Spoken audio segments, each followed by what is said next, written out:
واقعی عقل مند خواتین اس بیان کو سنیں گی تو وہ جو مسکنسپشن پیدا کیا جاتا ہے کہ جناب اسلام میں عورتوں کو آزادی نہیں ہے، جناب اسلام میں عورتوں کے لیے گھٹن ہے، اللہ اکبر، ذرا پہلے اسلام سے پہلے کے حالات پڑھو اور اس کے بعد اسلام کے آنے کے بعد عورتوں کو کیا شاندار مقام میرا دین دیتا ہے۔ اللہ کے نبی نے the بیسٹ لوگوں کی جب مثال بیان کی، بہترین لوگوں کی مثال بیان کی، تو نبی پاک فرماتے ہیں، ترمذی کی حدیث ہے، سب سے بہتر وہ ہے جو اپنے اہل کے لیے بہتر ہو، یعنی اپنی فیملی کے لیے بہتر ہو، اور آقا فرماتے سنو میں تم سب سے زیادہ اپنے اہل کے لیے بہتر ہوں۔ نبی پاک سب سے زیادہ اپنی فیملی کے لیے بہتر۔ نبی پاک علیہ الصلوۃ والسلام سے ایک شخص نے پوچھا حضور شوہر پر بیوی کا کیا حق ہے؟ تو آپ نے فرمایا جب وہ کھائے یعنی شوہر کھائے تو بیوی کو کھلائے، جب لباس پہنے اسے بھی پہنائے، اس کے چہرے پر نہ مارے، اسے بدصورت نہ کہے، اور اگر سمجھانے کے لیے اس سے علیحدگی کرنی پڑے تو گھر میں ہی علیحدگی کرے۔ اللہ اکبر۔ ایک بار حضرت عمر فاروق رضی اللہ عنہ کی بارگاہ میں، سنیے گا بڑا دلچسپ واقعہ، سیدنا عمر فاروق کا کتنا بڑا نام ہے،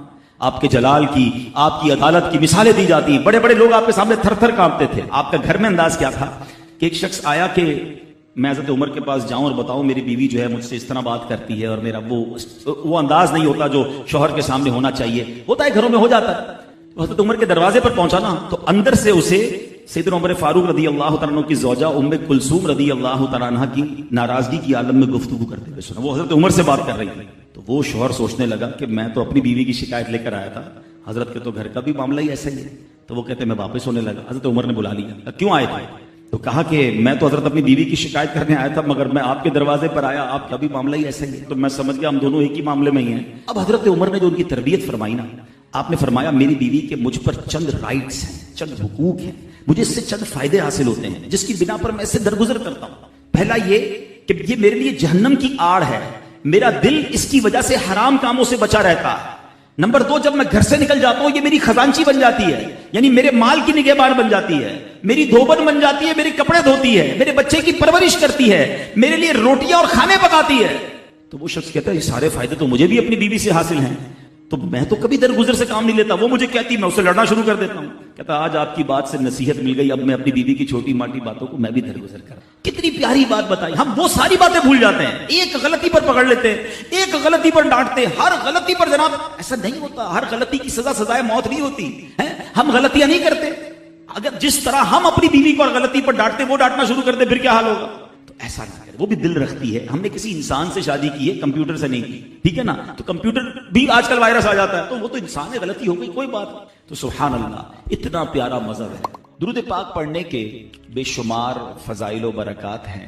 کعبے کے بدر الدجا، طیبہ کے شمس الضحا صلی اللہ تعالی علیہ وسلم کا فرمان عالی شان ہے کہ جو کوئی شخص مجھ پر ایک بار درود پاک پڑھے اللہ کریم اس پر اپنی 10 رحمتیں نازل فرماتا ہے، جو کوئی شخص 10 بار درود پاک پڑھے اللہ کریم 100 رحمتیں نازل فرماتا ہے۔ فرمایا جو 100 بار پڑھے اللہ 1000 رحمتیں نازل فرماتا ہے۔ میرے آقا علیہ السلام فرماتے ہیں جو 1000 بار درود پاک پڑھنے والا ہوگا، حدیث کا خلاصہ ہے، وہ مرے گا نہیں جب تک جنت میں اپنا مقام نہ دیکھ لے، یعنی مرنے سے پہلے اسے جنت میں اپنا گھر بھی دکھا دیا جائے گا۔ تو کیا ہی اچھا ہو کہ ہم چلتے پھرتے اٹھتے بیٹھتے کوئی ٹائم اپنی پوری ڈیلی روٹین کا ایسا سیٹ کریں کہ میں نے اس وقت درود پاک پڑھنا۔ آپ دیکھیں نا سوشل میڈیا پر بعض اوقات گھنٹوں ہمارے ریلز دیکھتے ہوئے چیزیں دیکھتے ہوئے گزر جاتے ہیں، بلکہ بعض اوقات ان میں گناہ ہوتا ہے، ثواب تو دور کی بات، یا تو فضول ہوتے ہیں یا گناہ ہو رہا ہوتا ہے۔ تو کیوں نہ ان عادتوں کو کچھ کم کریں، اس سے جان چھڑائیں اور ذکر و درود کی طرف آ جائیں۔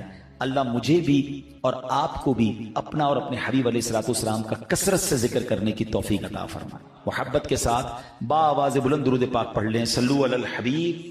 آج میں نے ایک بڑی کمال کی ایک سنت آپ کے سامنے پیش کرنی ہے، اور نارملی دیکھا یہ گیا ہے کہ اس سنت سے بہت سارے لوگ اب دور ہو گئے، حالانکہ یہ اتنی پیاری سنت ہے، بغیر محنت بغیر کوشش کے نیکیوں کا انبار لگ جاتا ہے، اتنی نیکیاں اور آپ اتنے بڑے بڑے انعامات کے حقدار بن جاتے ہیں۔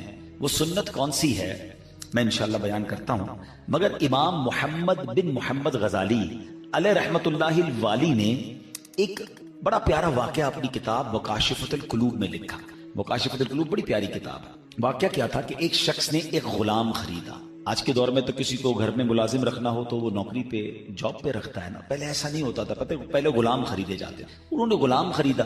اچھا جب غلام خریدا تو غلام کہتا ہے حضور میری 3 شرطیں ہیں، اچھا بات بڑی عجیب تھی، غلاموں کی شرطیں نہیں ہوتی ہیں. آپ نے کہا اچھا تم بھی شرطیں لگاؤ گے، بتاؤ کیا شرطیں ہیں؟ تو کہتا حضور پہلی شرط تو یہ ہے کہ آپ مجھے فرض نماز کے وقت منع نہیں کریں گے، نماز پڑھ. اچھا وہ آقا بھی دیندار تھا، نماز نیک آدمی تھا. کہتا ٹھیک ہے مسلمان ہوں، نماز سے کیوں روکوں گا، اوکے.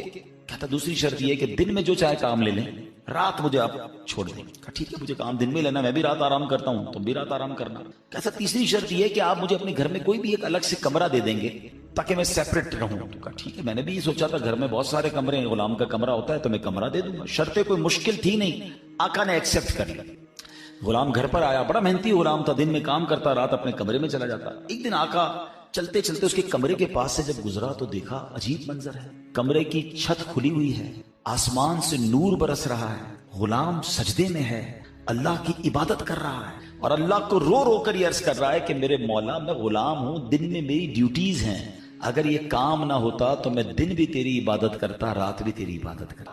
آقا بڑا حیران ہوا کہ یہ میرا غلام کیا چیز ہے، ایسی عبادت، ایسا نور اور ایسی گفتگو.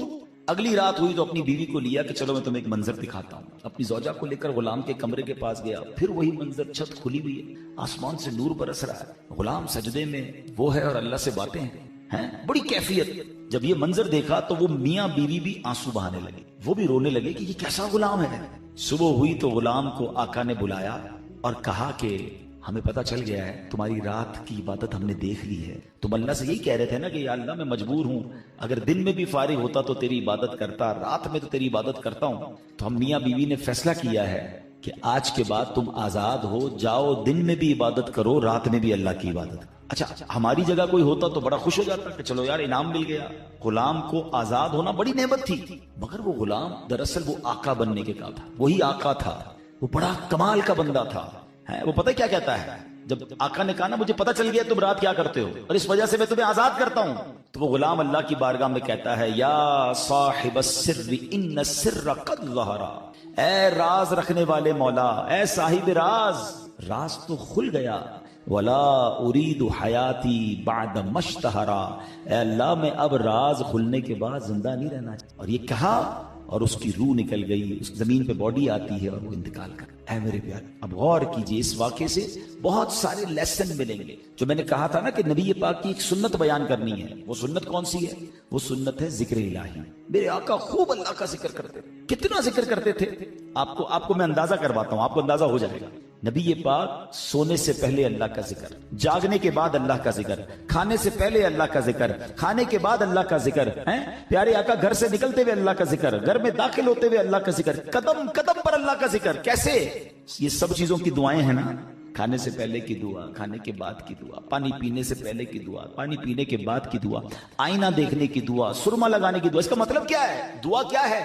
ذکر الہی ہے نا، اللہ سے باتیں کرنا ہے نا. نبی پاک قدم قدم پر اللہ کو یاد کرتے. سورج گرہن کی دعا، چاند گرہن کی دعا، بارش برس رہی ہے پھر دعا، بادل گرج رہے ہیں پھر دعا، قدم قدم پر دعائیں. کتنا اللہ کا ذکر کرتے تھے. اور آج بتاؤ پورا پورا دن گزر جاتا ہے، ہم کتنا، یہ غلام کتنا اللہ کا ذکر کرتا تھا کہ رات بھر اللہ کی عبادت ہے. اور تمنا کیا ہے؟ مولا دن بھی مل جاتا تو دن بھی تیری عبادت کرتا، دن بھی تجھے یاد کرتا، دن بھی تیرا ذکر کرتا. ذکر الہی پر میں انشاءاللہ آگے بات کرتا ہوں، مگر اس واقعے سے ایک اور بڑا کمال کا میسج مل رہا ہے. اس غلام کی عبادت لوگوں کو پتہ چل گئی ہے، اس کا راز کھل گیا. وہ کہتا ہے مولا اب جینا نہیں ہے، میں تو عبادت تیرے لیے کرتا تھا نا، میں جانتا تھا مالک تو جانتا تھا، اب تو لوگوں کو پتہ چل گیا. اب بتائیں ہمارا کیا حال؟ ہم تو عبادت بہت سارے لوگ کرتے ہی اس لیے کہ لوگوں کو پتہ چل جائے. وہ اس لیے کر رہا ہے کہ رب دیکھے اور کوئی نہ دیکھے. اور ہماری اکثریت ان کاموں میں لگی ہوئی ہے کہ دنیا دیکھے میں نے کیا کی ہے. نیکی کر دریا میں ڈال، بچپن میں سنتے تھے، اب نیکی کر سوشل میڈیا پہ ڈال. جو کرنا ہے لوگوں کو بتانا ہے، جو نیکی ہے سب کو بتانا ہے. اپنے دل سے پوچھو نا کیوں جی چاہتا ہے کہ میری نیکیاں لوگوں کو پتہ چلے. پتہ ہے اخلاص کی تعریف کیا ہے؟ علماء فرماتے ہیں what is the meaning of اخلاص. اخلاص اس کو کہتے ہیں کہ بندہ جس طرح اپنے گناہوں کو چھپاتا ہے اس طرح اپنی نیکیوں کو چھپائے. بتائیے نا، ہم اس طرح اپنے گناہ، کوئی ہے جو یہاں یہ چاہتا ہو میرے گناہ سب کو پتہ چل جائے؟ کوئی بھی نہیں چاہتا. مگر نیکی سب کو پتہ چلنی چاہیے. کچھ نیکیاں تو ایسی کیجئے نا جو فقط میں جانوں، میرا رب جانے. میں نیکی کرنے کے بعد مجھے کیوں خیال آتا ہے کہ یار سامنے والے کو پتہ تو چلے میں حاجی ہوں، میں حافظ ہوں، میں نمازی ہوں، میں روزہ دار ہوں. میں نے یہ نیکی کی ہے، میں نے فلاں کام کیا، وائے، کیوں؟ اگر دل میں تمنا یہ ہے کہ لوگوں کی واہ واہ ملے گی تو پتہ ہے اس کو ریاکاری کہتے ہیں، اور ریاکاری کو شرک اصغر کہا گیا حدیثوں میں، چھوٹا شرک۔ شرک کس کو کہتے ہیں؟ شرک کے معنی یہ کہ اللہ کی طرح کسی کو عبادت کے لائق سمجھنا، ٹھیک ہے نا، یعنی اللہ کی ذات و صفات میں یا تو کسی کو شریک ماننا یا کسی کو معاذ اللہ کی طرح عبادت کے لائق سمجھنا، یہ شرک ہے، بندہ اسلام سے خارج ہو جائے گا۔ اب اس کو شرک اصغر کیوں کہا گیا؟ کہ بندہ پڑھ تو نماز رہا ہے، رکھ تو روزہ رہا ہے، صدقہ کر رہا ہے، خیرات کر رہا ہے، عبادت اللہ کی کر رہا ہے، مگر دل میں تمنا ہے کہ لوگ راضی ہو جائیں، لوگ خوش ہو جائیں۔ نیت کیا ہے؟ نیت رب کو راضی کرنے کی نہیں، لوگوں کو راضی کرنے۔ اب ہم چیک کر لیں کہ کہیں ایسا تو نہیں کہ شیطان ہمارے اندر یہ وبا داخل کر چکا ہے کہ پہلے تو نیکی نہیں کرنے دیتا، لیکن نیکی کر لے پھر چھپانے نہیں دیتا، پھر بچانے نہیں دیتا، پھر ایسی باتیں دل میں لاتا ہے کہ اس کو بھی بتا دے، اس کو بھی بتا دے۔ کیوں؟ ہمارا جی کیوں چاہتا ہے ایک ایک نیکی کی تصویر ہم نے لگانی ہے تاکہ لوگ دیکھیں میں نے یہ چندہ دیا، یہ راشن دیا، یہ فلاں کام کیا۔ میں ویسے آپ کے دل کے دروازے پر دستک دیتے ہوئے ایک سوال کرنا چاہتا ہوں کہ ذرا یہ تو چیک کیجئے، یہ میرے لیے بھی سوال ہے، یہ آپ کے لیے بھی ہے، کہ ہماری ایسی کتنی نیکیاں ہیں جو صرف میں جانوں اور میرا رب جانے؟ اپنے آپ سے پوچھئے گا، اکیلے میں پوچھئے کہ ایسا کیا میں نے کیا ہے نیکی کا کام جو اور کسی کو نہیں پتا، میں جانوں اور میرا رب جانے۔ آپ کو پتہ ہے پہلے کے زمانے کے کچھ بزرگان دین ایسے ہوتے تھے کہ وہ غریبوں کی مدد کرتے تھے، مگر ان غریبوں کو بھی پتہ نہیں چلتا تھا کون مدد کر رہے ہیں۔ بعض اوقات ان بزرگوں کا انتقال ہوتا نا تو لوگ کہتے یار وہ ہر مہینے مدد آتی تھی، راشن آتا تھا، اب نہیں آ رہا، تو پتہ چلتا تھا کہ وہ فلاں بزرگ کا وصال ہوا ہے، وہ ہر مہینے مدد کرے، مگر کبھی انہوں نے نہیں بتایا، پتہ لگنے بھی نہیں دیا۔ اور آج ہم کسی کی مدد کریں تو اس پر احسان جتاتے ہیں، بھائی یاد ہے نا میں نے مدد کی تھی، بھول تو نہیں کیا تیرا ساتھ دیا تھا۔ ہر مہینے اگر کسی کی مدد کر رہے ہیں تو ہر مہینے احسان جتا رہے ہیں، ہر مہینے اس پر روپ جھاڑ رہے ہیں۔ نہیں میرے پیارے اسلامی بھائی، نیکی کیجئے مگر اللہ کے لیے، کچھ ایسی تلاوت، کچھ ایسے نوافل۔ آپ دیکھیں نا تہجد بندہ کب پڑھتا ہے؟ رات کو پڑھتا ہے، بعض اوقات اکیلے میں پڑھتا ہے، جب کوئی نہیں دیکھ رہا، دنیا سو رہی ہے، آپ تہجد پڑھ رہے۔ کیا کمال کا یہ کام ہے کہ میں جانوں رب جانے، مگر شیطان کو صبر نہیں آتا نا، وہ کہتا ہے اس نے تہجد پڑھ لی تو جنت میں چلا جائے گا، اب اس کی تہجد کیسے خراب کروں؟ تو وہ کیا کرتا ہے؟ وہ دل میں خیال ڈالتا ہے کہ ایسا کرو دوسروں کو۔ وہ کیا کرتا ہے؟ صبح اٹھ کے کوئی نہ کوئی بہانہ چاہیے۔ اب کچھ لوگ پتہ ہے کیا کرتے ہیں؟ یار آج بہت تھکا ہوا ہوں۔ خیریت؟ کیوں تھکے ہوئے؟ وہ میں تہجد سے اٹھ جاتا ہوں نا۔ اچھا ماشاءاللہ آپ تہجد بھی پڑھتے ہیں؟ بس اس نے یہ کہنا ہے تو ساڈے دل وچ ٹھنڈ پی گئی کہ انہاں نوں ساری تہجد دا پتہ چل گیا۔ پتہ تو چل گیا، ڈیلیٹ بھی ہو گیا بھائی۔ کیوں پتہ چل گیا؟ کیوں بتانا؟ اللہ کرے یہ بات اس غلام کے اس واقعے سے کیسی بات سیکھنے کو مل رہی۔ مالک کو پتہ چل گیا، حالانکہ اس نے نہیں بتا، ہم تو بتاتے ہیں، اس نے بتایا نہیں تھا، یہ تو چھپ کے کر رہا تھا، مگر پتہ چل گیا تو کہتا ہے مولا اب راز ہی کھل گیا تو اب جینے کا کیا فرق۔ ہائے ہائے، غلام تو نہیں کہوں گا، اس آقا کے صدقے اللہ مجھے بھی اخلاص نصیب فرمائے، آپ کو بھی نصیب۔ اچھا اب بات کرتے ہیں سنت رسول، ذکر الہی کی۔ ہائے ہائے کیسا کمال کا کام ہے یہ ذکر الہی۔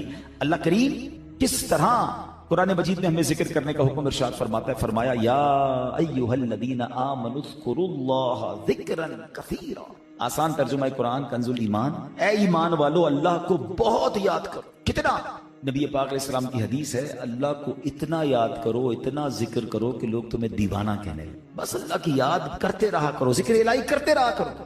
ہے مگر ہمارا حال کیا ہے کہ زبان فضول باتیں تو کرتی ہے مگر اللہ کا ذکر نہیں۔ ہمارے بزرگ کیسے ذکر کرتے؟ حضرت جنید بغدادی کا نام سنا ہو رضی اللہ، بہت بڑے اللہ کے ولی۔ آپ کے بارے میں آتا ہے کہ آپ اتنا ذکر الہی کرتے تھے، ایک بار نائی کی دکان پر گئے مونچھیں ترشوانے، تو نائی کہتا ہے حضرت تھوڑی دیر خاموش ہو جائیں ورنہ آپ کی ہونٹ پہ کٹ لگ جائے گا، میں مونچھیں کاٹ رہا ہوں ذکر کر رہے ہیں۔ وہ کہتے ہیں ذکر کرتا رہوں گا، تم اپنا کام کرو، ہونٹ کٹتا ہے تو کٹ جائے، میں نے ذکر نہیں۔ اتنی دیر کے لیے بھی ذکر الہی نہیں چھوڑنا ہوتا تھا۔ ایک بزرگ تھے اور کبال کے بزرگ تھے، حضرت سری سکتی سے مروی ہے کہ میں حضرت جرجانی کے پاس گیا تو ستو دیکھے، وہ ستو پی رہے تھے، روٹی نہیں کھاتے تھے۔ میں نے کہا حضرت روٹی آپ کیوں نہیں کھاتے، ستو کیوں پیتے؟ وہ کہتے ہیں میں نے کیلکولیشن کی، روٹی کھانے میں اور ستو کھانے میں 90 تسبیحات کا فرق ہے۔ میں اگر ستو پیتا ہوں تو پیٹ پھر بھی بڑھ جاتا ہے، مگر میں روٹی کھاتا ہوں تو ٹائم زیادہ لگتا ہے۔ 90 تسبیحات میں زیادہ پڑھ لیتا ہوں، اس لیے 40 سال ہو گئے میں نے روٹی نہیں کھائی۔ یار کمال لوگ تھے، نیک تھے، پرہیزگار تھے، نیکیوں کا انبار تھا، مگر اور نیکیاں چاہیے۔ کیوں؟ ان کو پتا تھا نا اجر کیا ہے۔ آپ کو پتا ہے ذکر الہی کا اجر کیا ہے؟ ذرا مل کر کہیے سبحان اللہ، الحمدللہ، اللہ اکبر۔ کتنی دیر لگی؟ 10 سیکنڈ، مشکل سے 3 جملے کہے 10 seconds,